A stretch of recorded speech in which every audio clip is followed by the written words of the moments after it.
নমস্কার। প্রতি বছরই আমাদের বাড়িতে ষষ্ঠী থেকে দশমী অবধি 5 দিন 5 রকমের ভিন্ন ভিন্ন আইটেম হয়। মানে নর্মাল দিনে তো ভাত তরকারি হয়, কিন্তু এই 5 দিন 5 রকম ভিন্ন ভিন্ন রকমের মেনু হয়। তো দুর্গা ষষ্ঠীর দিনে হয়েছিল ফুলকো ফুলকো লুচি, আলু চচ্চড়ি, বেশ করে ক্যারামেল মেশানো মিষ্টি দই আর সীতাভোগ, সাথে নিকুতি।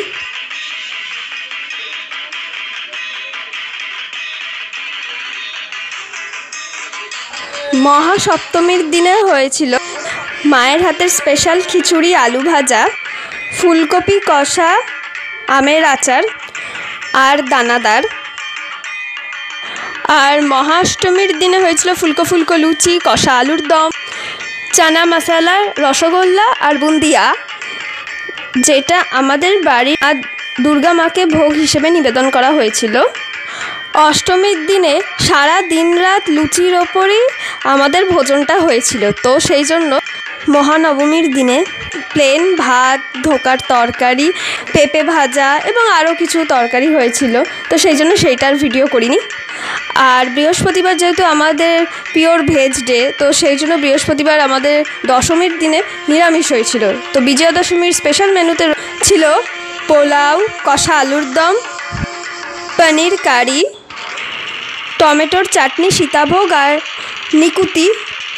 আর এই দিন সীতাভোগে চেরিও দেয়া ছিল। অন্যবারে দশমীর দিনে মায়ের হাতের স্পেশাল চিকেন বিরিয়ানি করা হয়। এবছর সেটা অন্য কোনো একদিন হবে। প্রতি বছরই দাদু দিদুন দশমীর দিন আমাদের বাড়িতে আসে।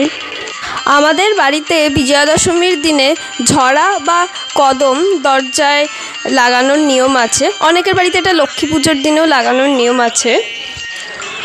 আমাদের পাড়ার মণ্ডপের প্রতিমা নিরঞ্জন দশমীর দিনে হয়নি, একাদশী দিনে, অর্থাৎ আজ শুক্রবারে হয়েছিল। তাই মা আজ মণ্ডপে মাকে বরণ করতে গিয়েছিল। আপনাদের পাড়ার প্রতিমা নিরঞ্জন কবে হয়েছিল? বৃহস্পতিবার দশমীর দিন, নাকি আজ একাদশীর দিন শুক্রবার? তা অবশ্যই কমেন্ট করে জানাবেন। এই যে মা বিজয়ার বরণ সেরে বাড়ি চলে এলো। সম্পূর্ণ ভিডিওটি দেখার জন্য ধন্যবাদ।